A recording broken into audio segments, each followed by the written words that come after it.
Welcome to all again in the session of certificate course, a value-added course which is based on chemistry in day-to-day life.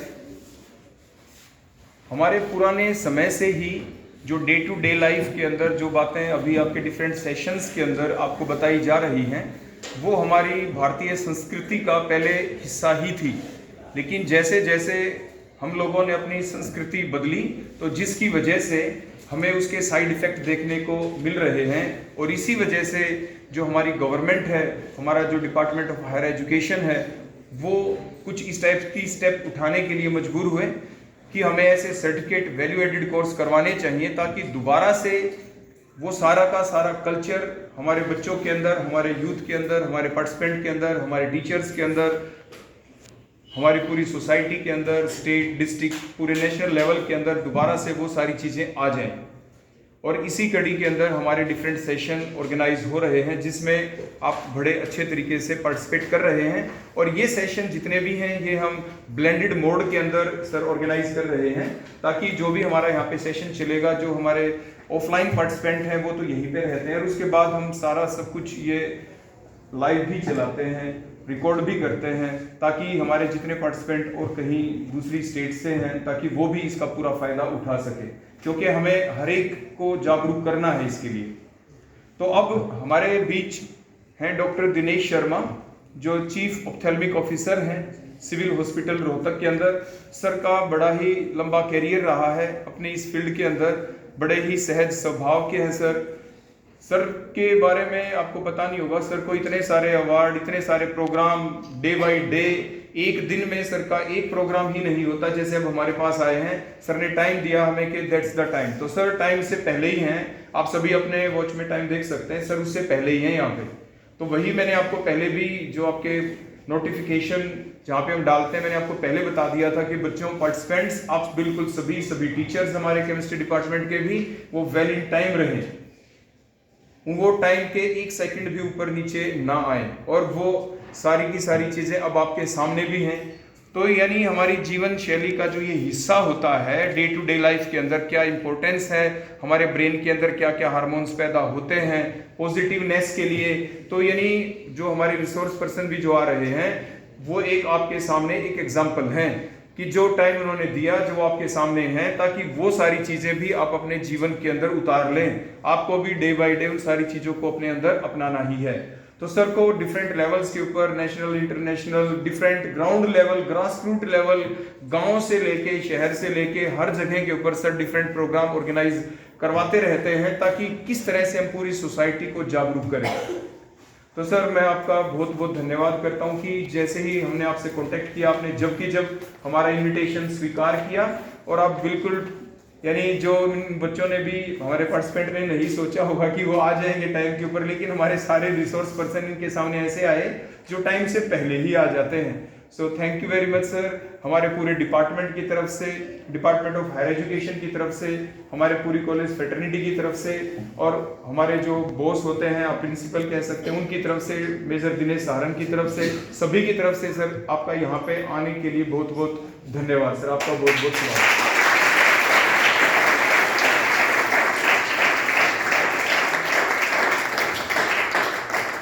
अब sir मैं ये मंच आपको देना चाहूंगा कि आप अपना जो ज्ञान का भंडार आपके अंदर छुपा हुआ है उसके कुछ हिस्से, कुछ हमारे बच्चों को, हमारे पार्टिसिपेंट को सर दे के जाए। Thank you sir.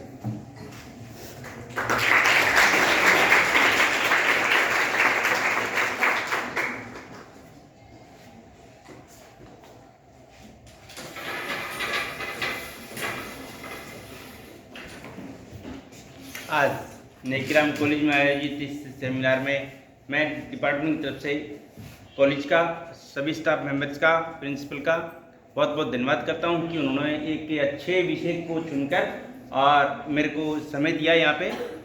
और मैं कोशिश करूँगा कि क्योंकि मैं आई डिपार्टमेंट से ही बिलोंग करता हूँ, मैं कोशिश करूँगा कि सभी पहलू मैं आपको कवर करूँ बहुत ही शॉर्ट पीरियड में, क्योंकि सर ने बताया था कि नेक्स्ट भी हमारा एक सेशन है इसके बाद भी, तो एक लिमिटेड टाइम है, तो उस लिमिटेड टाइम के अंदर ही हम उस बात को कंप्लीट करने की कोशिश करेंगे। मैं बात करूंगा आंखों के बारे में।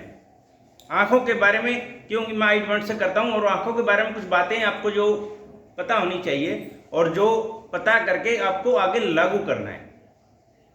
कुछ बातें ऐसी होती हैं कि जो खुद के लिए होती हैं, कुछ लोगों को औरों के लिए भी होती हैं। हमारे जो मेन है कि एक मोटो होना चाहिए हमारी ज़िंदगी का कि खुद के लिए करें और औरों के लिए भी करें। कुछ ही औरों के लिए जब काम आते हैं तभी वो चीज़ हम सक्सेसफुल मानते हैं उस चीज़। तो भगवान ने हमें आंखें दी हैं, तो आंखों के बारे में छोटी सी मैं बात कहूँगा। एक सबसे ही सेंसिटिव पार्ट है जो हमारे बॉडी का, वो है आंखें। दो आंखें दी है भगवान ने, और दोनों का ही अलग से रोल है। और दोनों ही आंखें जब ब्रेन के अंदर फ्यूजन होता है तभी हम उसी को क्लियरिटी देख पाते हैं, क्योंकि जो हर आंख का एक अपना फील्ड है। ये आंख है इधर का फील्ड कवर करती है, ये इधर का फील्ड कवर करती है। जब दोनों फ्यूज होंगी तभी ब्रेन में हम उसको देख पाते हैं।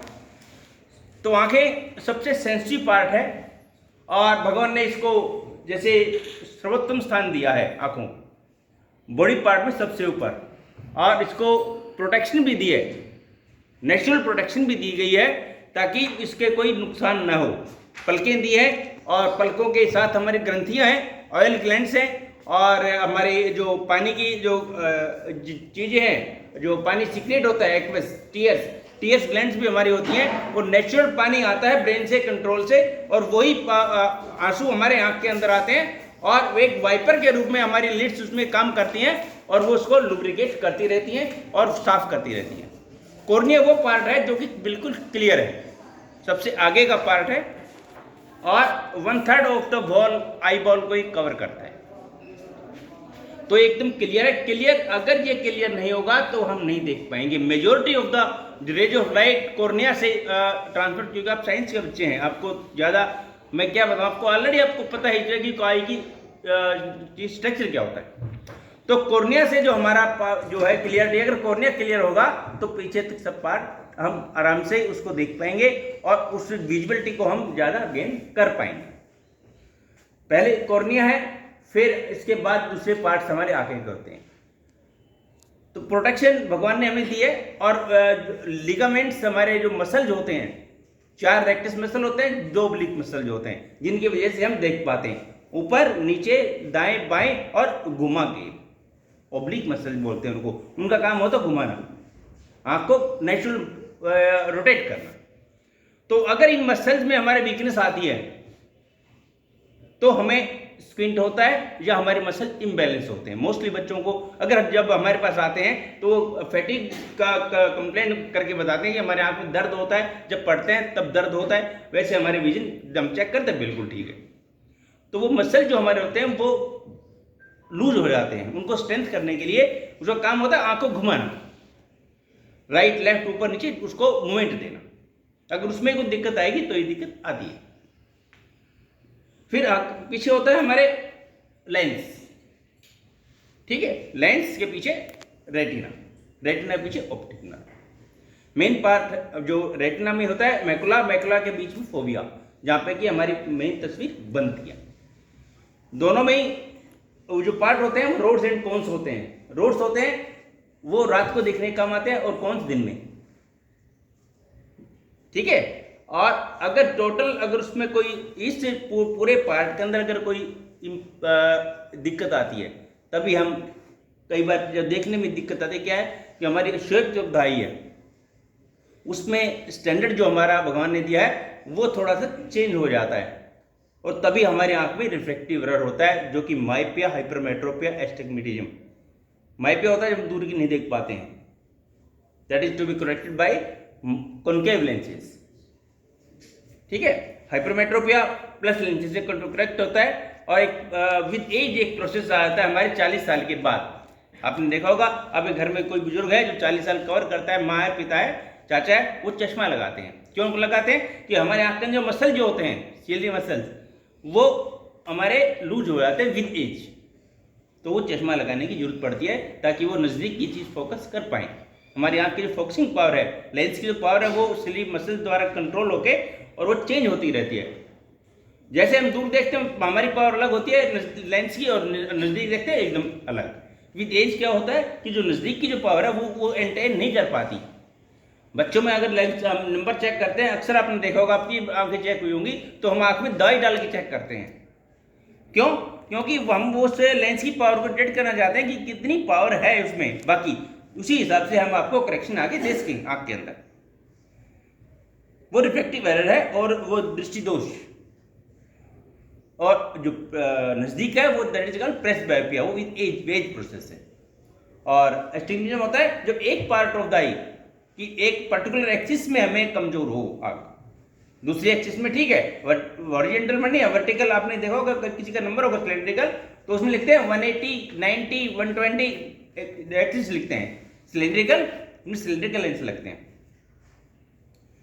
तो ये रिफ्रैक्टिव एरर है। इसके बाद है कैटरेक्ट के लिए इसमें लेंस जो हमारे हैंग करता रहता है सिलरी मसल्स के द्वारा आइरिस के पीछे। जो ब्लैक है ये आपका आइरिस है, इसके बीच में जो आइरिस के पीछे पार्ट प्यूपिल होता है, ये with the fluctuation of seconds हमारे ये चेंज होता रहता है। जैसे हम अगर बाहर से अंदर आएंगे हमारे प्यूपिल डायलेट हो जाएगा, और हम जो अंदर के एकदम जब आते हैं तो इसलिए नहीं देख पाते क्योंकि अडेप्टेशन चाहिए, फ्रैक्शन ऑफ सेकंड्स का होता है, जो कि हम अंदर बाहर अगर जाते हैं तो देख पाते हैं। और सिर्फ ये प्यूपिल की साइज ही है जो कि हमारे को दूर और पास में देखने में हमारे को मदद करता है। अगर लेंस विद एज लेंस के अंदर चेंजेज आ जाती हैं, डाइट्री की वजह से लगा लीजिए, या विद एज भगवान ने हमें ऐसे ही लेंस की वो दी है शेप और इसकी फॉर्मेशन है, मैकेनिज्म कि विद एज ये वाइट हो जाता है, ये अपनी ट्रांसपेरेंसी खो देता है, दैट इज कॉल्ड कैटरेक्ट, सफेद मोतिया। अगर लेंस ओपेक होगा, मोतिया दो तरह के होते हैं, सफेद मोतिया और काला मोतिया। सफेद मोतिया में क्या होता है, लेंस से जो हमारी कैटरेक्ट जो बनता है, लेंस मैच्योर होने के बाद जो होता है दैट इज कॉल्ड कैटरेक्ट। और due to the increase in the intraocular pressure, हमारी आंख का जो वॉल्यूम जो बनी हुई है ये एक वॉल्यूम के साथ बनी हुई है। हमारी आंख के अंदर एक्वस और विट्रिस दो पदार्थ होते हैं, तरल पदार्थ। उन तरल पदार्थों के कारण ही हमारी आंख की ये जो शेप बनी रहती है। भगवान ने हमारे को एक सिस्टम दिया है कि ये बनते हैं और निकलते रहते हैं अलग से। कॉर्निया के और आइरिस के बीच में ट्रेबिकुलर मेशवर्क होता है जिससे कि वो एक्विस बनता है और उनके रास्ते से वो निकल जाता है। परंतु अगर वो एक्विस बनने में और निकलने में अगर कोई अवरुद्ध पैदा हो जाता है कि या तो ज़्यादा बने, एक्विस ज़्यादा बने तो प्रॉब्लम, क्योंकि वो भी दिक्कत है, और अगर कम बने तब भी। तो अगर उसके बनने में और निकलने में अगर कोई कारण हो जाता है तो वो होता है ग्लूकोमा, जो कि पिछले हफ्ते हमारा ग्लूकोमा वीक था। आपने अखबारों में पढ़ा होगा, आर्टिकल लिखे गए, लेक्चर थे मेरे, पूरे 7 के 7 दिन मेरे लेक्चर रहे हैं ग्लूकोमा पे। क्योंकि ग्लूकोमा वो प्रॉब्लम होती है, काला मोतिया, जिससे कि अगर आंख नज़र एक बार चली गई वो वापस नहीं आती है।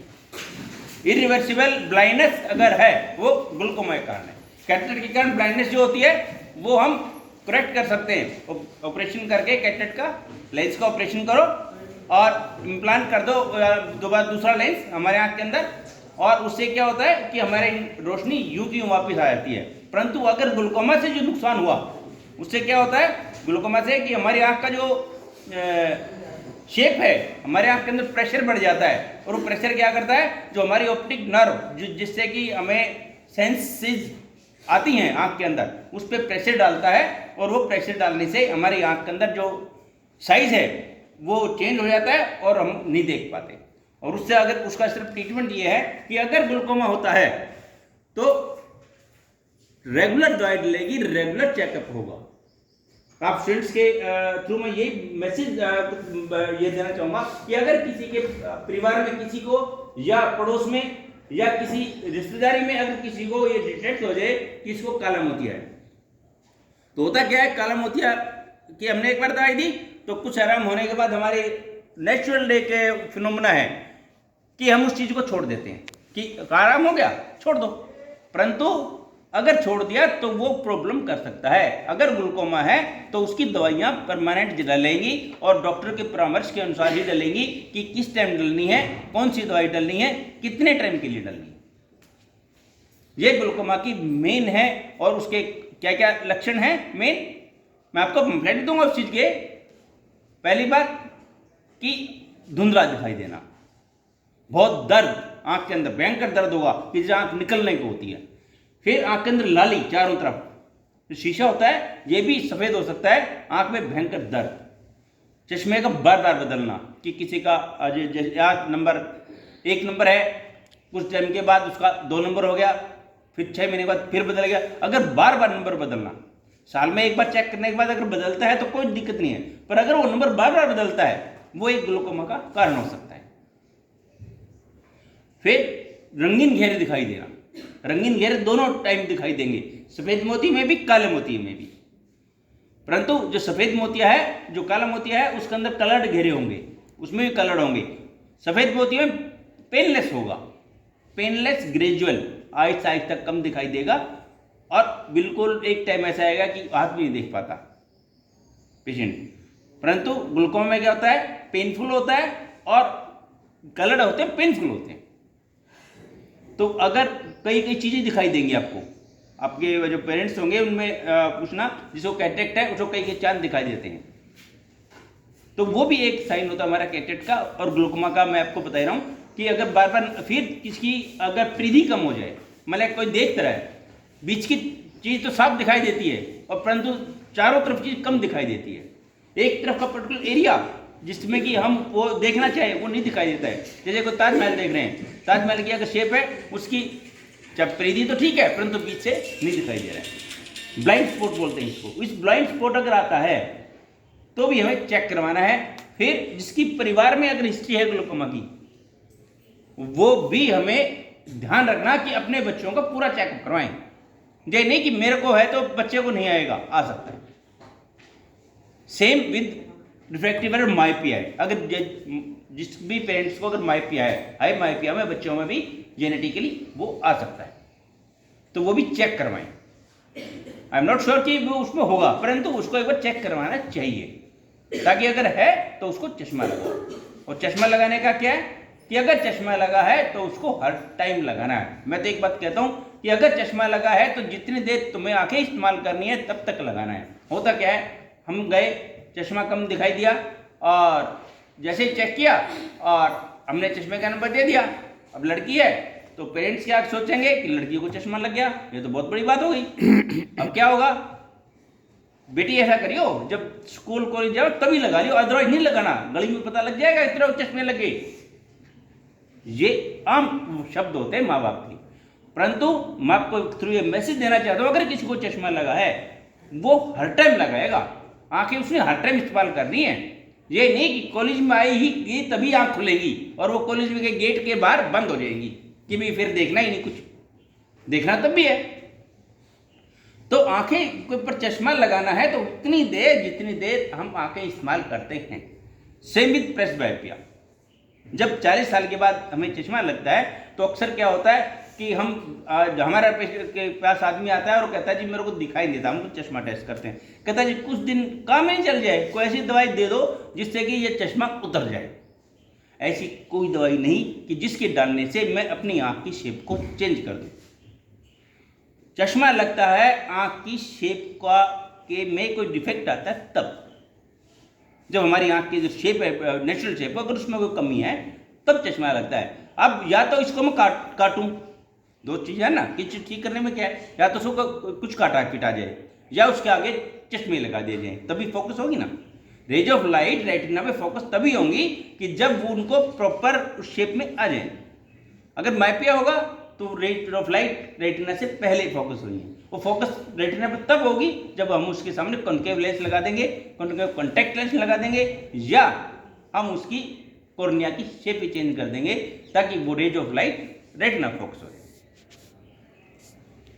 तो चश्मा अगर लगा है तो हर टाइम लगाना है और कोशिश करना है कि उसको हर टाइम पहने। साल में एक बार चश्मा जरूर टेस्ट करवाएं, चाहे नंबर बढ़े चाहे ना बढ़े। अगर आपको लगता है कि मेरा नंबर नहीं बढ़ा है तो कोई बात नहीं, आपको एक कंफर्म हो जाएगा कि मेरी आंख का नंबर नहीं बढ़ा, और अगर बढ़ा है तो उसको चेंज नंबर को आप बढ़ाइएगा, उसको चेंज करो उसके अनुसार। फिर अगर जिसको कि कंप्लेंट रहती है बच्चे को कि मेरा नज़र भी ठीक है और मेरे को फिर भी सर दर्द होता है सर, मेन कंप्लेंट सर में दर्द की, तो उसमें क्या मसल वीक हो जाते हैं हमारी आँख की, वो होते कब हैं, एकदम लेट के पढ़ते हैं या अनकरेक्टेड आंखों का इस्तेमाल करते हैं। आँख में चश्मे का नंबर है और चश्मा लगाया नहीं, तो उससे भी हमारी आँख के अंदर स्ट्रेस पड़ता है, जो हमारी मसल्स वीक हो जाती हैं। उन मसल्स को वीक करने के लिए हमें एक्सरसाइज करनी पड़ती हैं, और वो एक्सरसाइज, पेन वाले एक्सरसाइज अक्सर किसी बच्चे को अगर दिखे तो बताए गया होगा तो बताइए उसको कि पेन लेके उसको फोकस करना होता है आँख के अंदर और बाहर। तो वो एक्सरसाइज हमने बता दी। इसका सॉल्यूशन सिर्फ एक्सरसाइज है या फिर मशीन के ऊपर है। एक सैनिटोफोर मशीन होती है जो कि मसल्स की एक्सरसाइज के लिए होती है। या तो वहाँ जाओ या अपने घर में पेन से कर लो। पेन से 20 बार, वहाँ पे भी एक बार कॉलेज टाइम है, कॉलेज में अटेंड करना है और आंखें भी ठीक करनी है, और वहाँ पे जाने का टाइम भी नहीं है। तो हम अपने जब भी फ्री होते हैं पीरियड में, क्लास के अंदर है या फ्री पीरियड है, तो उसमें हम अपने आँख का एक्सरसाइज वो बैठे कहीं भी बैठे कर लो, पेन लेके उसको एक्सरसाइज कर सकते हैं। वो एक्सरसाइज कम जरूरी है, अगर नहीं करोगे तो वो बढ़ती जाएगी और वो बाद में एक स्क्विंट का भी शेप कर सकती है अगर ज़्यादा बढ़ी तो। अगर किसी की आंख में टेढ़ापन है, अप टू एज ऑफ 7 हम उसको काउंट करते हैं कि तब तक हम करेक्शन उसको कर पाते हैं, परंतु अगर स्क्विंट है तो उसकी करेक्शन बहुत जरूरी है। अगर रिफ्रैक्टिव एरर के कारण चश्मे में, अगर आंख में चश्मे का नंबर है, उसके कारण अगर आंख में स्क्विंट आया है तो वो करेक्शन हम करेंगे तो उससे ठीक हो जाएगा। और अगर फिर भी नहीं है तो उसमें ट्रीटमेंट है सर्जिकल। सर्जिकल से भी हम आँख की जो मसल वीक है उसको हम स्ट्रेंथन कर सकते हैं, या फिर जो मसल ज़्यादा एक्शन कर रहा है, ज़्यादा स्ट्रॉन्ग है, उसको हम थोड़ा लूज कर सकते हैं। वो सर्जरी से होता है। तो इसके बाद मोस्टली डिजीज मैंने कवर कर दी है आपकी। फिर क्या होता है कि हमारी आँख के अंदर कुछ बातें जो हमें अक्सर ध्यान में रखनी चाहिए। हम हो जाते हैं, शुरू करते हैं माँ के पेट से, जब बच्चे का शुरुआत होती है, ठीक है, उसी टाइम फर्स्ट ट्राइमेस्टर में हमारी आँख बनती है। उस ट्राइमेस्टर में हमें आँख के ऊपर बिल्कुल ध्यान रखना चाहिए। माँ की पेट के शुरू कर देना चाहिए उसको अच्छी डाइट में क्या, विटामिन ए से रिच डाइट, मिनरल से रिच डाइट। और विटामिन ए में किसमें होता है, गाजर, दूध से बनी चीज़ें। अक्सर हमारी बिटिया घर में आजकल दूध पीना पसंद नहीं करती है, क्योंकि अरे दूध नहीं, मम्मी आगे और बेटी आगे, मम्मी पीछे, दूध गिलास हाथ में है और दूध नहीं पीना है। क्या पीनी है, चाय या फिर कोल्ड ड्रिंक। अब कोल्ड ड्रिंक पे वो चीज़ नहीं है, विटामिन ए कोल्ड ड्रिंक पे नहीं है। कोल्ड ड्रिंक सिर्फ टेस्ट के लिए है, और दूध के अंदर सब तत्व हैं जो कि हमें चाहिए। हरी सब्जी, पीले फल। घर में अगर हरा साग बन जाए तो रोटी बंद हो जाती है बच्चों की आजकल। भला जी घास फूस बना दिया, अब क्या बनाया, इनको ये नहीं पता कि उस घास फूस को बनाने में मम्मी को कितना समय लगा है और कितने काटने में और करने में कितना टाइम लगा है। वो जस्ट एक पौष्टिक आहार देने के लिए फैमिली को, ग्रीन वेजिटेबल देने के लिए उसको कितना टाइम लगा है, और वो आँख के लिए बहुत जरूरी है। अगर घर में हरा साग बनता है तो जरूर खाएं, एक के बजाय 2 कटोरी खाएं, कि मैंने तो अपने आप ठीक रखनी है और किसी ने रखनी नहीं रखनी हो बेशक। तो ये चीज़ें विटामिन ए से रिच डाइट अगर हम लेंगे, माँ को देंगे, तो माँ बच्चे की आंखें जो भ्रूण में जो बन रही है पेट में, वो उसका हेल्थी उसी टाइम से ही होती चली जाएंगी कि वो अपनी प्रॉपर शेप में, प्रॉपर उसके अंदर कोई कमी ना हो, न्यूट्रिएंट्स की कमी ना हो, वो हो जाएगी। फिर जैसे ही बच्चा होता है तो उसमें मोस्टली करवाओ गवर्नमेंट हॉस्पिटल्स में डिलीवरी, क्योंकि वहाँ पे पूरी फैसिलिटी होती है। जो अनट्रेंड जो दाई होती है वो जब डिलीवरी करवाती है तो उसमें कुछ कारण हो जाता है, कुछ लैप्स हो जाते हैं आँख के ऊपर पर्टिकुलर। अगर हम इसमें अपना फोर्सेप डिलीवरी करवाते हैं या और कुछ करवाते हैं तो उसमें आँख के ऊपर दिक्कत आ जाती है, क्यों उस टाइम हमारी जो खोपड़ी सिरो हेड होता है वो बहुत ही सॉफ्ट होता है, और अगर उसमें प्रेशर आ जाता है तो उसमें दिक्कत आ जाती है। बेटा जिसने फ़ोन ऑन किया बंद कर दो, सीक्वेंस चेंज हो जाता है, दिक्कत हो जाती है। तो माँ को वो डाइट उस टाइम डिलीवरी के टाइम गवर्नमेंट हॉस्पिटल में, आजकल डिलीवरी हट, हर गांव के अंदर डिलीवरी हट है, और उसके इमीडिएट बाद माँ का दूध जो सबसे जरूरी है। अक्सर क्या होता है हमारी सोसाइटी में कि जब बच्चा पैदा होता है तो एक पुरानी रीति रिवाज बनी है, बोला भी ननद आएगी तो दूध जाएगी और दूध के बाद ही बच्चे को दूध देना है। अक्सर हमारे लोकल उसमें देखा होगा, गांव में आम अब भी है ही वो चीज़। परंतु वो बुआ रहती है दिल्ली, वो जब तक आएगी जब तक वो बेचारा भूखा मरे। वो नहीं, जो माँ का जो पीला दूध होता है वो आंखों के लिए और इम्यूनिटी क्रिएट करने के लिए बच्चे में सबसे पौष्टिक आहार है। तो पीला दूध बहुत जरूरी है। उसके बाद छठी के दिन अक्सर होता है हमारे हाउस में कि माँ की भी आंख सेकते हैं और बेटे की भी आंख सेक देते हैं कि छठी मनाई है, आंख पे काजल डालते हैं। काजल बिल्कुल नहीं डालनी चाहिए आंखों में। काजल से क्या होता है, हमारी आंख के अंदर छिद्र होते हैं, ऑयल ग्लैंड्स, ऑयल निकलता है उनसे नेचुरल। जब हम काजल डालते हैं तो वो उसको कवर कर देगा, रास्ता बंद। आपने देखा होगा अक्सर किसी का कईयों की उसमें आंख में छोटी छोटी फुंसी होती है आंख के अंदर, पेनफुल स्टाई, रिकरेंट स्टाई। रिकरेंट स्टाई में क्या होता है कि आंख के जो हमारे लिड्स है, लिड्स के अंदर जो इन्फेक्शन होता है, स्टाई बन जाती है, वो उसके अवरुद्ध के कारण होता है। जो हमारे ऑयल ग्लैंड्स है उसमें अगर कोई दिक्कत आती है तो वो स्टाई का रूप ले लेती है। तो आंख में काजल नहीं डालना चाहिए। सेकंड, जो आंख में इन्फेक्शन माँ को आज है, अब दादी तो बहुत खुश होगी कि मेरा पोता होया है, आंख मोटी मोटी होगी, आंख मोटी होनी चाहिए उसकी। सुंदरता उस टाइम से शुरू हो जाती है। डाइट नहीं देगी बहू को अच्छी, पर उसके होने के बाद आंख मोटी करने के लिए चाय डाल देगी।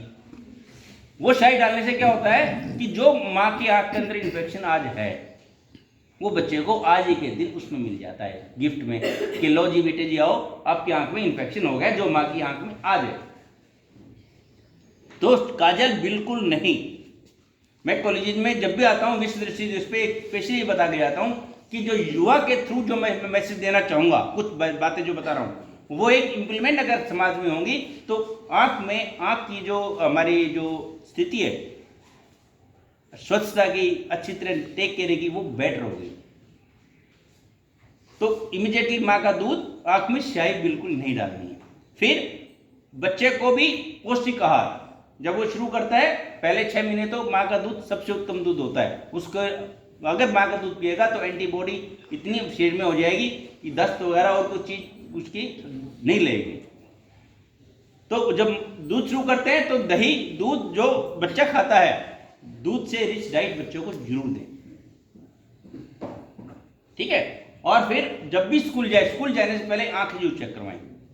और अगर आपको लगता है कि बच्चा हुआ और उसको देखने में दिक्कत है, इसको कहते हैं नज़र चेक करना बच्चे की कि बच्चे को ठीक दिखता है या नहीं।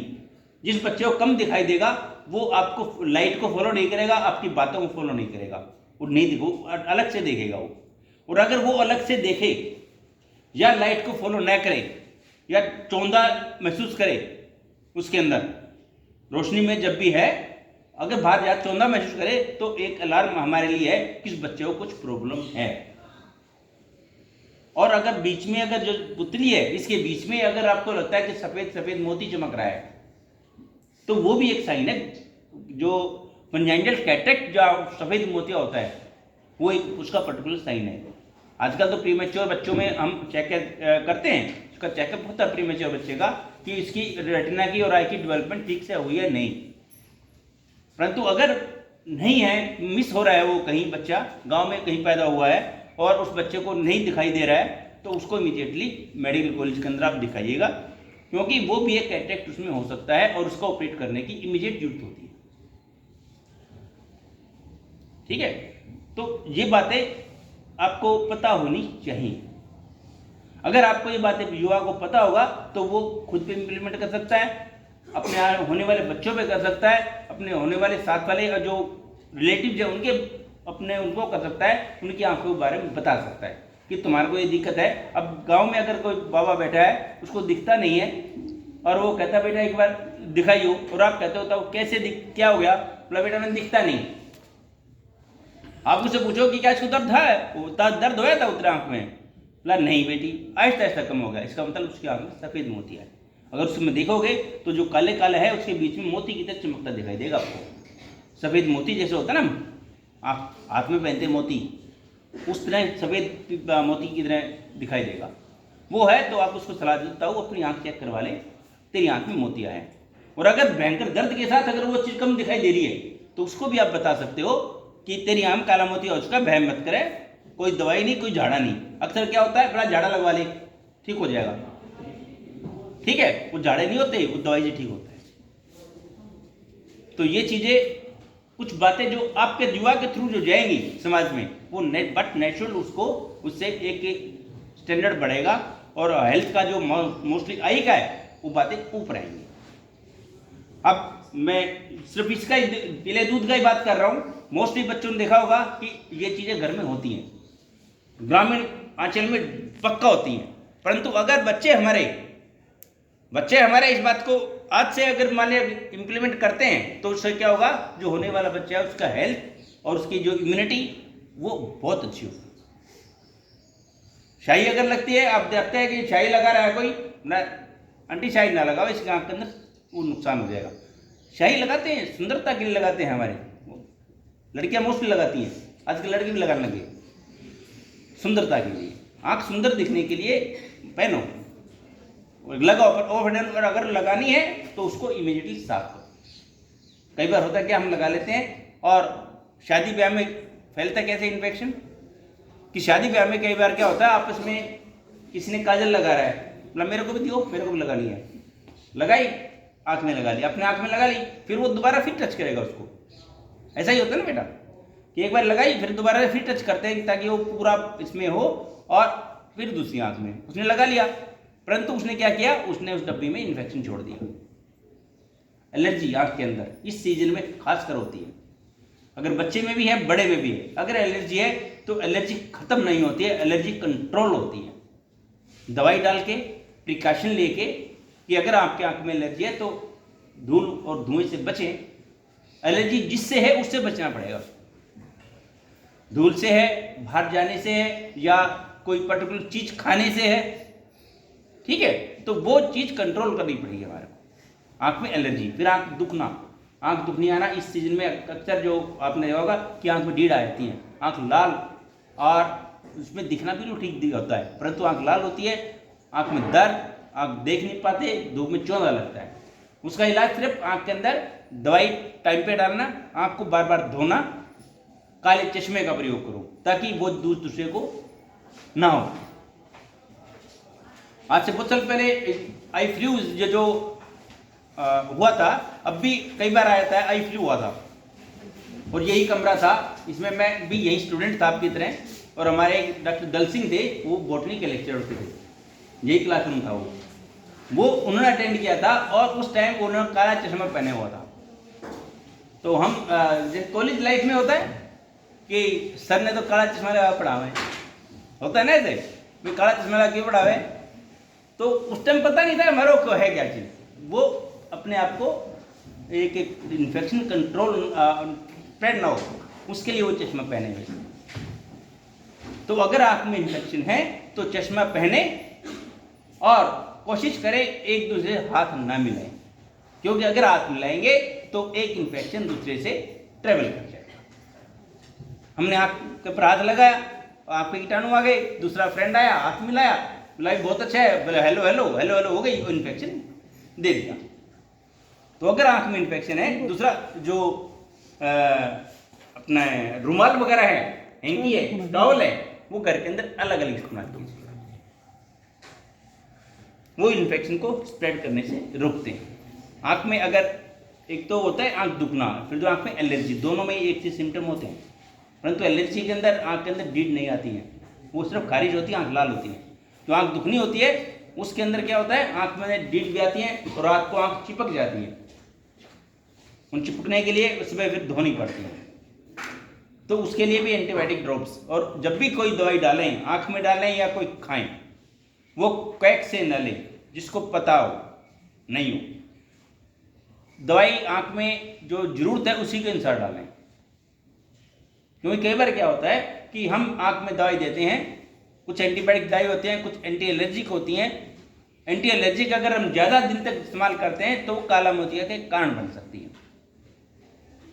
तो ये नहीं कि आँख में जो आज दवाई डल गई और उसको हम रेगुलर डालते रहें कि जब भी जरूरत है, क्या जरूरत है मेडिकल जाने की, घर में दवाई रखी है वही डाल लो, वो नुकसान करती है, ठीक है।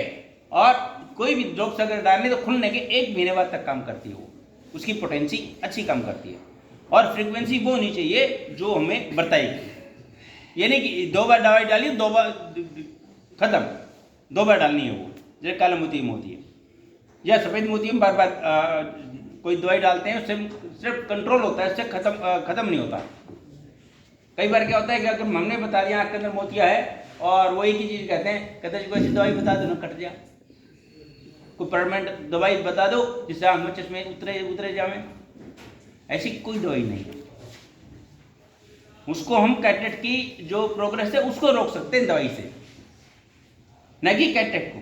कैटरेक्ट खत्म नहीं होता है, क्योंकि वो एक हमारे आँख के अंदर पर्टिकुलर विद एज लगा लो या विद मैकेनिज्म लगा लो, वो आँख ओपेक जो वो ओपेक हो जाता है, उसको निकालना ही पड़ता है।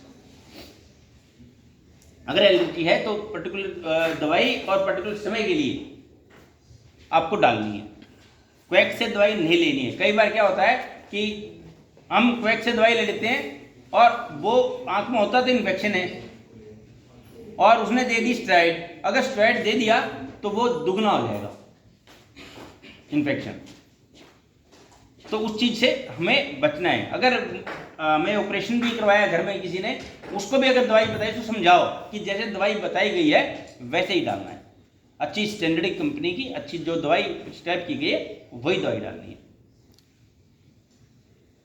और इसके साथ ही एक मेन जो अहम मुद्दा बाद में आता है, जो मैं अक्सर जहाँ इस कॉलेज में हर साल आता भी हूँ, वो है आई डोनेशन, नेत्रदान। आई डोनेशन एक वो मिशन है जिसको करके हम खुद को और समाज को बहुत आगे ले जा सकते हैं, क्योंकि जैसे ही हम गैजेट्स का यूज़ कर रहे हैं, गैजेट्स यूज करने से क्या है, अल्ट्रावायलेट रेज निकलती हैं गैजेट्स में, चाहे वो अपना फ़ोन है चाहे कंप्यूटर है। नहीं बेटा बातें मत कर, ये बात बताने कोई नहीं आएगा तेरे को। तो गैजेट्स यूज करते हैं, उससे अल्ट्रावायलेट रेज निकलती हैं, उससे हमें अपने एक तो जो भी चश्मा पहनते हैं वो ऐसा पहनो अगर ज़्यादा गैजेट्स यूज करते हैं जिसके अल्ट्रावायलेट रेज को प्रोटेक्ट कर सके। और चश्मे का साइज भी प्रॉपर होना चाहिए, एक जो बात स्पेशल मैं अब कुछ नोट भी कर रहा हूँ, और होना भी चाहिए कि जो हमारे यहाँ मुंह का साइज है ना उसी के अनुसार, क्योंकि रेज ऑफ लाइट उस चश्मे के अंदर जानी अंदर, और अगर बड़ा चश्मा होगा तो वो स्कैटर्ड होगा, वो चीज़ नहीं हो पाएगी। वेट आँख के ऊपर रहेगा, नाक पर वेट रहेगा, और कुछ टाइम के बाद क्या होगा, वो उस चश्मे को पहनना बंद कर देती है।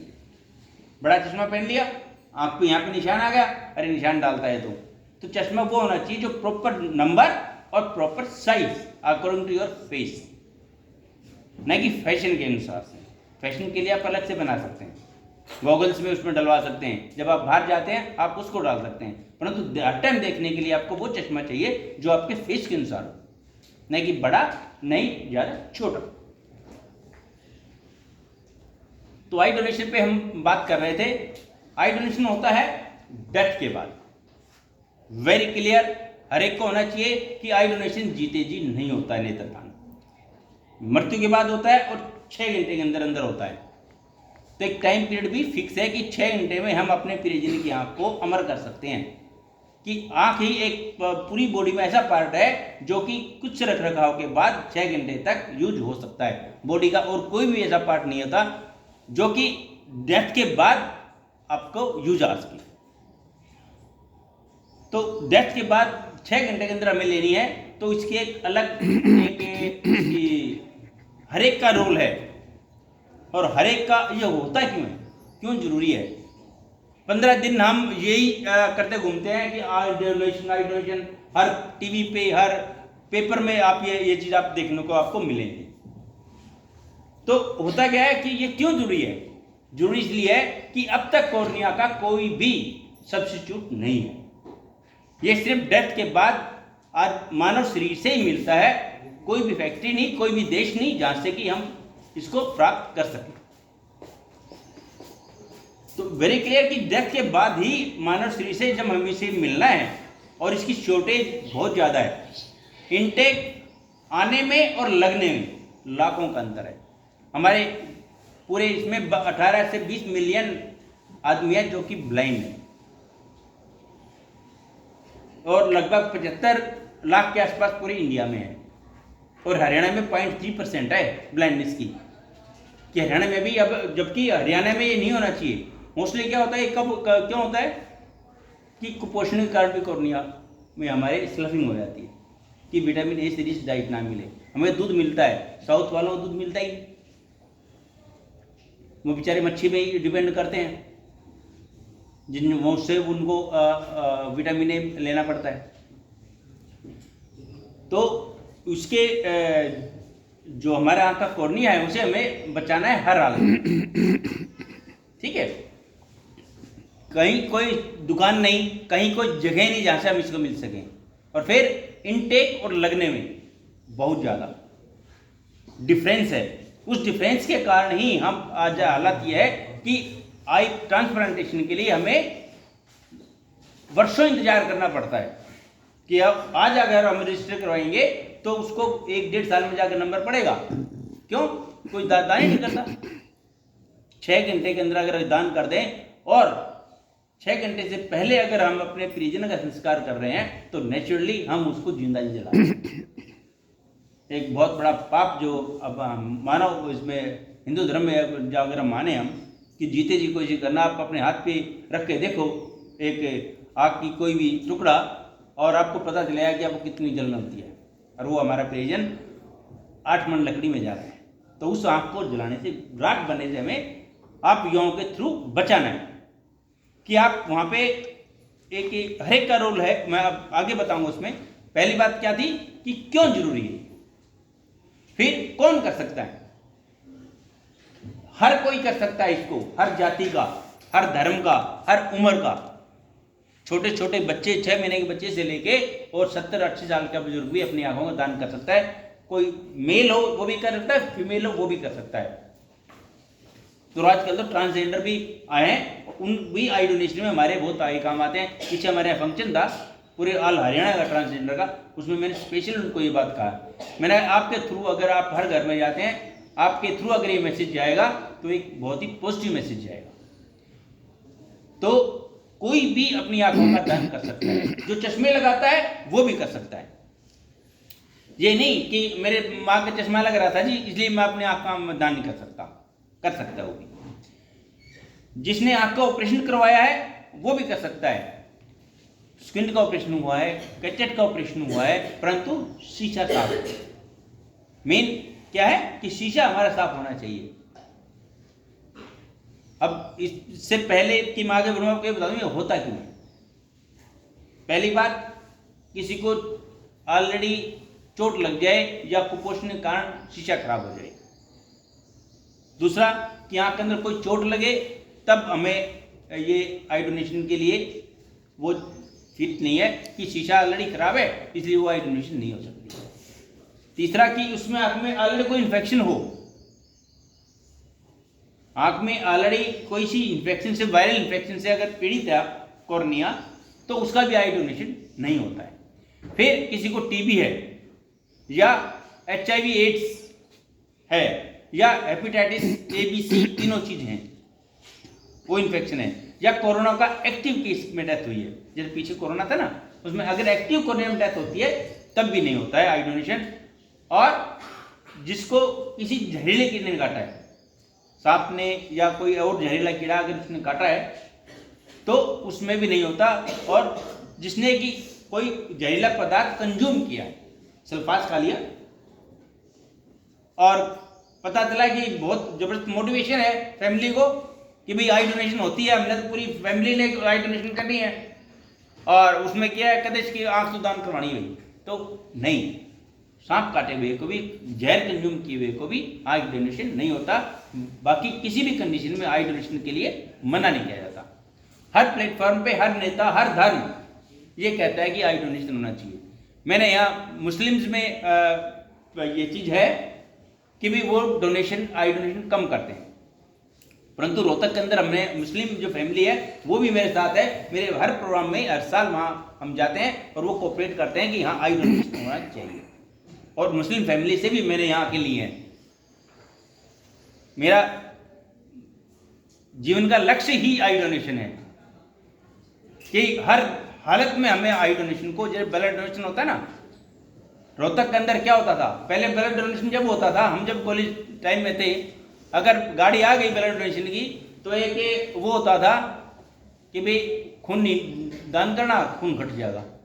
और या फिर किसी ने गलती से बच्चे ने खूनदान मोटिवेशन में कर भी दिया, वो घर जाते ही पिटता था पहले कि हम तो खून बढ़ावा और तू खून कटवाया। होता था ना सही। और आजकल क्या है कि गाड़ी कहीं खड़ी हो, युवा जाता है, लड़कियां भी पीछे, अभी 3 दिन पहले ब्लड डोनेशन कैंप था जाट कॉलेज के अंदर, लड़कियां लड़कों से कहीं आगे थी, बोला हमने करना है जी। तो वो चीज अब एक गति ले गई। इसी तरह आई डोनेशन में पहले से काफी इंप्रूवमेंट है। पिछले 4 साल से मैं इस प्रोडक्ट में मेनली बहुत अच्छे से तन्मयता से लगा हुआ हूँ और इसका एक परिणाम अब आने लगा है कि अब फैमिलीज डोनेशन करती हैं। पिछले 1 साल में मैं 200 से ऊपर पेयर डोनेट करवा चुका हूँ रोहतक के अंदर। ये कि एक रिकॉर्ड है कि रोहतक में जितनी आई डोनेशन है पूरे स्टेट में कहीं नहीं है, क्योंकि हमारे यहाँ आई बैंक है। अगर यमुनानगर में भी आई डोनेशन होगी वो भी आई यहाँ पे आएगी। तो हमारे को तो एक अपॉर्चुनिटी है कि हम जो आँख डोनेट करवाते हैं वो दूसरे या तीसरे दिन किसी को लग जाती है। इतने नीडी होते हैं। होता क्या है कि जैसे ही आई डोनेशन होती है तो रेसिपिएंट्स को फ़ोन कर दिया जाता है कि आँख आ गई है और आप आ जाओ, और नेक्स्ट चोटी में वो आँख ट्रांसप्लांट हो जाती है। और अब तो साइंस ने तरक्की की है कि एक आँख से 4 से 6 बंदे, एक पैर आँख से 4 से 6 बंदे की आँखें मिल सकती हैं कि पर्टिकुलर जो ट्रिफाइन लगा के पर्टिकुलर कॉर्निया के पार्ट को हम ट्रांसप्लांट कर देते हैं उस पर्टिकुलर से, और जो पार्ट रह गया उसको हम दूसरे को लगा सकते हैं। तो ये कि बहुत बड़ा इम्प्रूवमेंट है और रोहतक में काफ़ी आगे है अब रोहतक और स्टेट से। और मैं चाहता हूँ कि युवा पीढ़ी अगर इसमें जुड़ेगी तो ये बहुत आगे जाएगा। तो अब मेरे पास जो कॉल आती है मोस्टली वो युवा लड़कों की आती हैं। हमारे जो कैंप्स लगते हैं उसमें जो मोटिवेशन मिलता है उसमें युवा आगे हैं आज काफ़ी।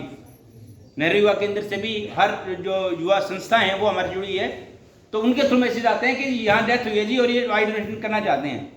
और हमारी पूरी मेडिकल टीम और मेरी सिविल हॉस्पिटल टीम बिल्कुल रेडी रहती है, चाहे वो रात के, ये नहीं कि रात को डोनेशन नहीं होता है, चाहे रात को 2 बजे भी आपकी कॉल आएगी तो मैं रिसीव करूँगा और इमीडिएटली विदिन 6 आवर्स मुझे वो लेनी होती हैं, तो मैं 2 बजे भी आपके गाँव में आऊँगा उस आँख को लेने के लिए, क्योंकि वो एक बहुत कीमती चीज़ है मेरे लिए, डायमंड से भी ज़्यादा कीमती चीज़ है।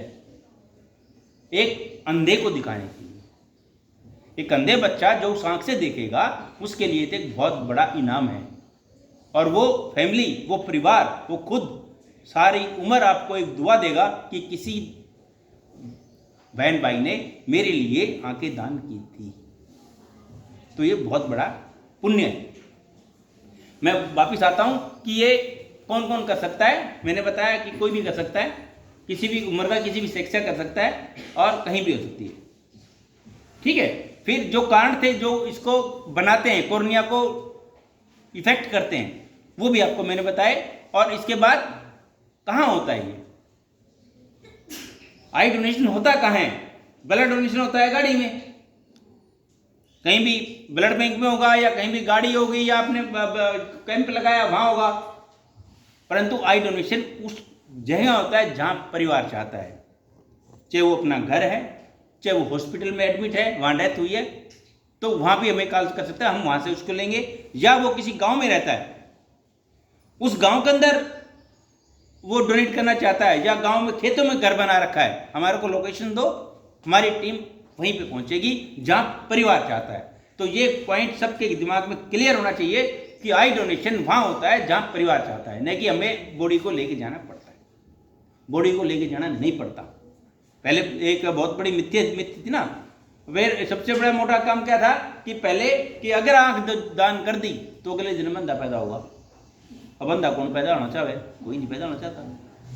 परंतु मैं उस भाई से ये पूछता हूं कि जो आत्मा यहाँ से थी, छोड़ दी शरीर को, उसके बाद क्या है, मिट्टी। और उसको हालत वो होती है कि उसको जल्दी से जल्दी घर से बाहर निकालना है, नहीं तो यह भूतनी बन जाएगी। होता है ना, सही होता है ना, ऐसे बोलते हैं ना। परंतु अगर वो 6 घंटे तक हमारे को मिल जाती हैं तो वो नहीं है, वो एक अलग ही एक पुण्यात्मा का रूप ले लेती है और वो किसी की आंख में लगेगा, वो जिंदा ही रहेगा, गया नहीं है।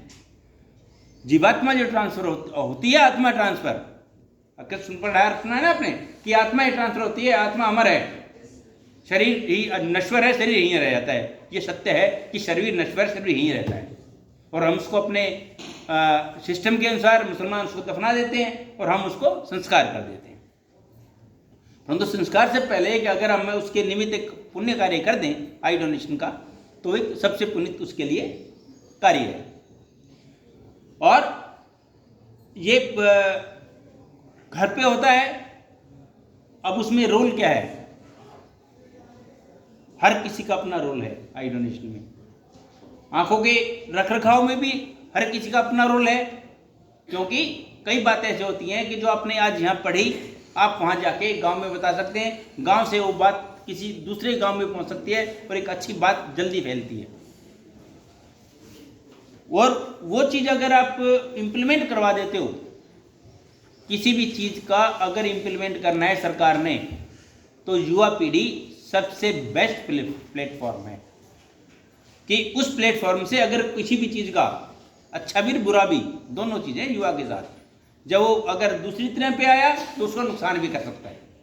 जैसे स्ट्राइक हुई, बोला जी स्ट्राइक होगी, डिमांड नहीं मान रहे, मारिए नहीं हो रही, बोला कॉलेज में तोड़फोड़ कर दो, वो कर देगा, पक्का कर देगा।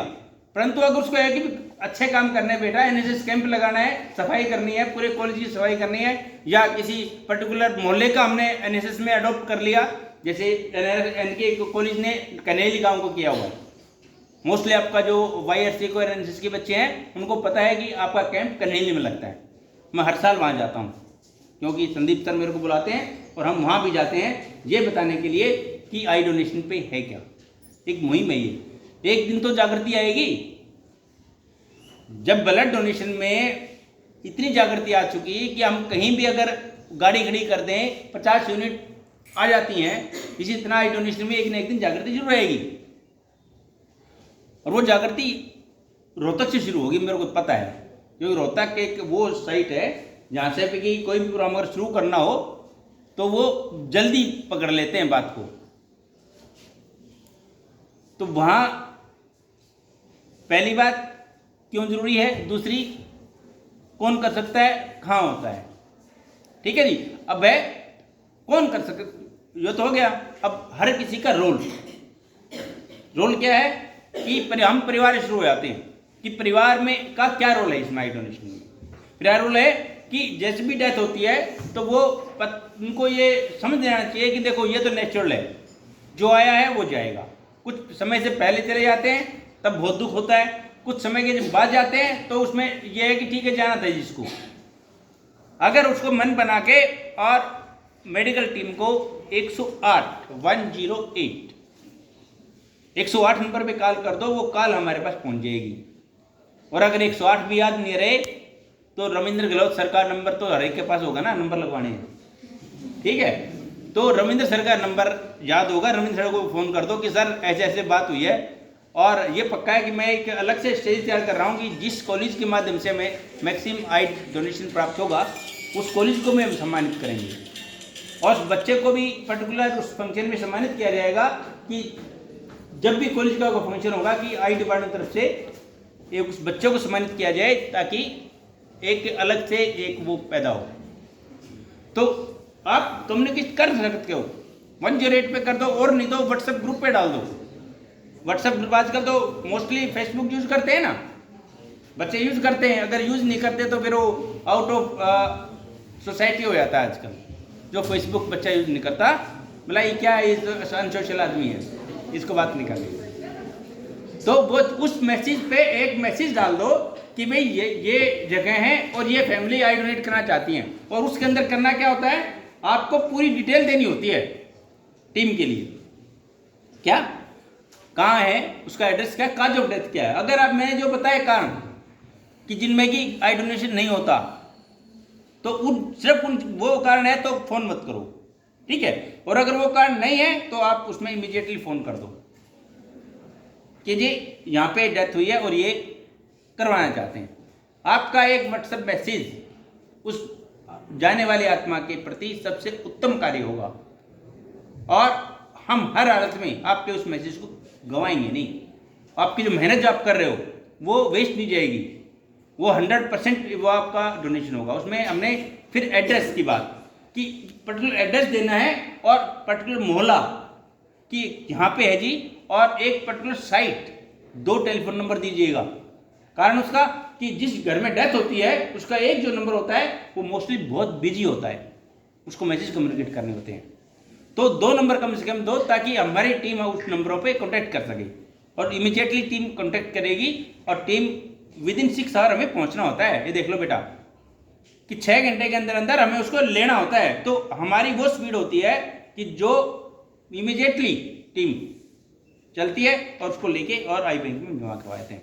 और आँख जब निकालते हैं ना, कदे पूरी आँख निकाल लेते हैं जी, चेहरा खराब हो जाएगा। भगवान अगर ऐसे कैसे जाएगा, वो चेहरा खराब नहीं होता, बिल्कुल ऐसा होता है कि जैसे सोया हुआ है।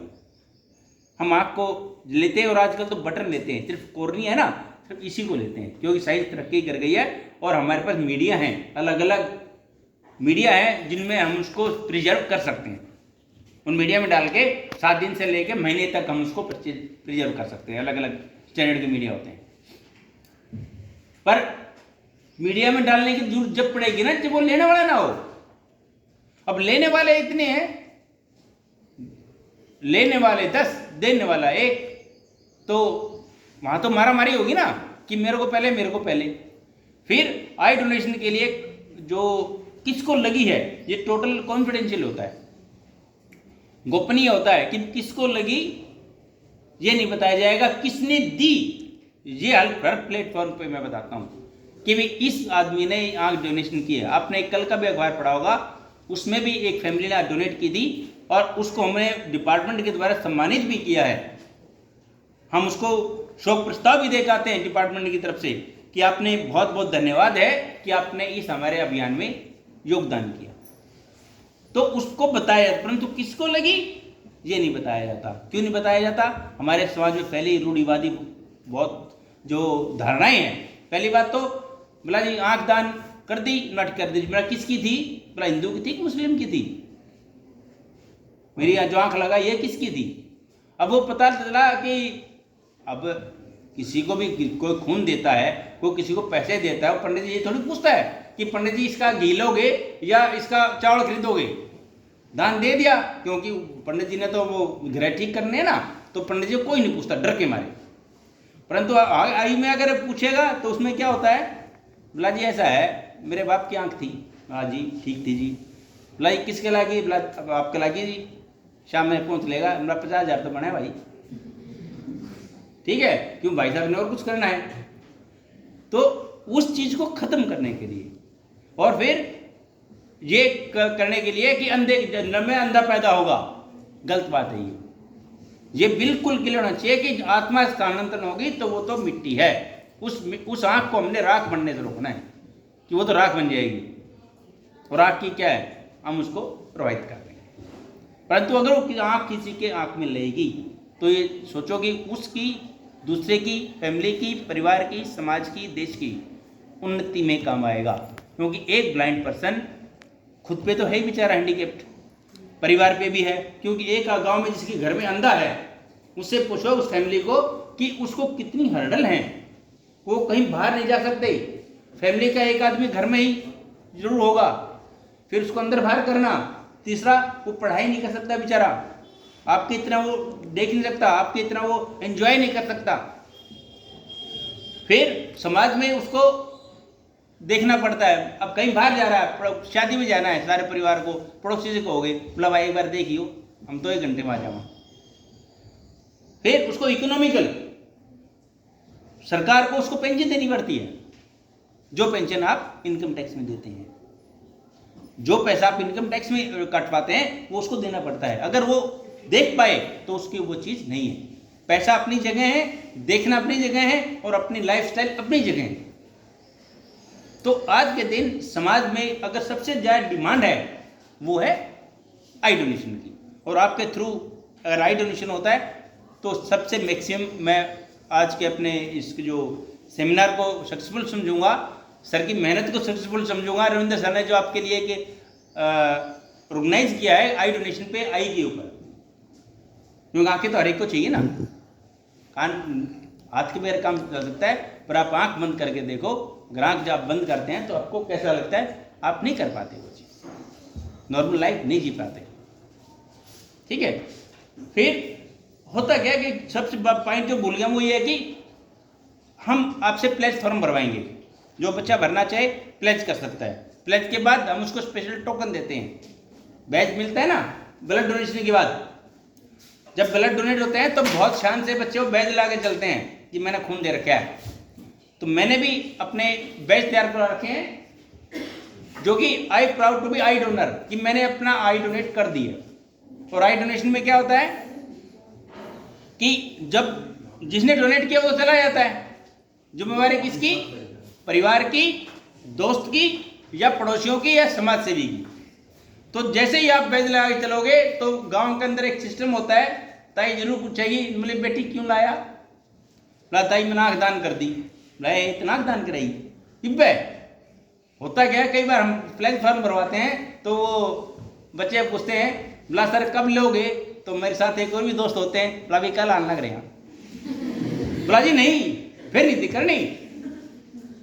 बच्चे आई डोनेशन होती है डेथ के बाद, तो जीते जी नहीं। अब तो यह है कि हम आपको प्लेज करवा रहे हैं, प्लेज इसलिए कि उसको हमने बताना है कि मैंने अपने आंख दान कर दिए। फिर जिसने प्लेज फॉर्म नहीं किया होता, जिसने फॉर्म नहीं भरा होता, वो भी आंख दान कर सकता है।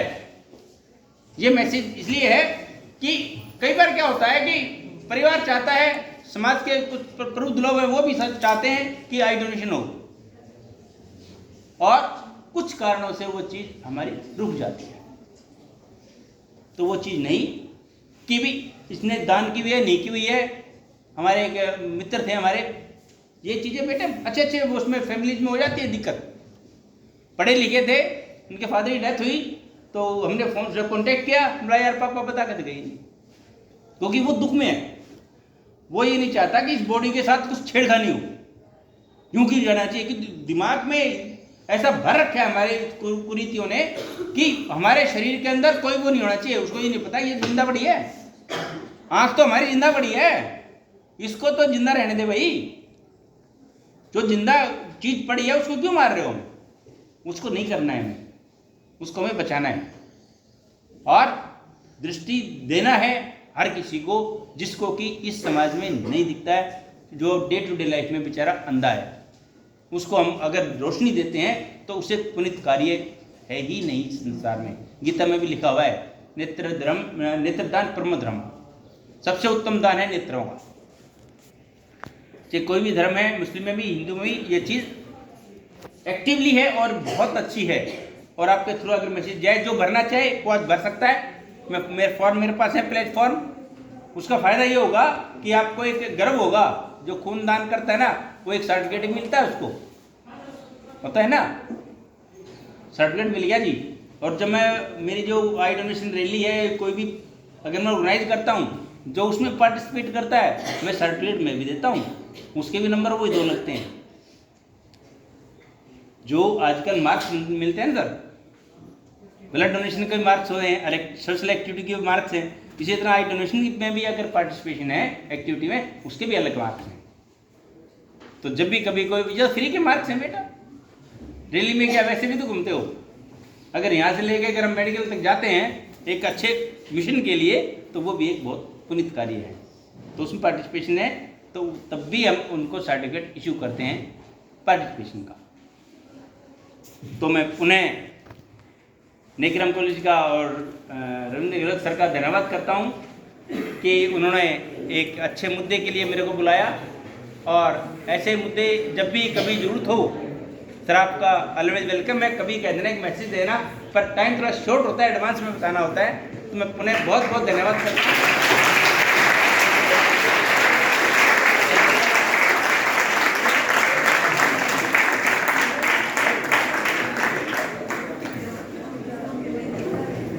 Thank you sir for such a nice lecture, जिससे किसी दूसरे को ज़िंदगी मिल जाए। जैसे सर ने अभी बताया कि जो आंखें हैं वो हमारे शरीर का एक बहुत ही इम्पोर्टेंट पार्ट है। हम जो बैठे हैं, हमारे पास खूब पैसा है, बंगला है, गाड़ी है, नौकर हैं, चाकर हैं, सब कुछ है, लेकिन अगर हमारे पास आइज़ नहीं है उस चीज़ को एंजॉय करने के लिए, उस चीज़ को देखने के लिए, तो हमारा जो जीना है, हमें ऐसे लगता है कि हम व्यर्थ हैं इस धरती के ऊपर। हम ये दुआ करते हैं, फिर बैठे बैठे अपने आप को कोसते रहते हैं कि भगवान मेरे को उठा ले, मैं दूसरों के ऊपर बोझ हूँ। जैसे सर ने अभी बताया कि परिवार के और बंदे भी उसके साथ बंध जाते हैं, कुछ दिनों तक तो वो उसके साथ कोऑपरेट करते रहते हैं, आज कल परसों, 1 महीना, 1 साल, लेकिन जैसे जैसे समय बीतता है तो वो भी उस चीज़ से फ्रस्ट्रेट हो जाते हैं। तो ये जो मुहिम है, इसके थ्रू, अगर आई डोनेशन के थ्रू अगर किसी के नेत्र मिल जाते हैं दोबारा से, अगर वो देख पाता है, तो उससे बड़ा पुण्य हो ही नहीं सकता। तो thank you sir for such a nice lecture. आप यहाँ पे आए,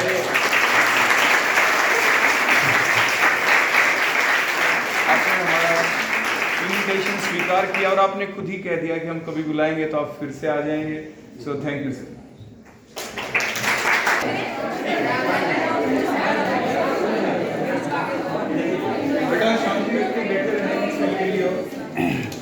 ये पीछे दे दो बेटा, बेटा पीछे डिस्कस करो। और ये गुलका बेटा दे आओ, खड़े हो, खड़े हो।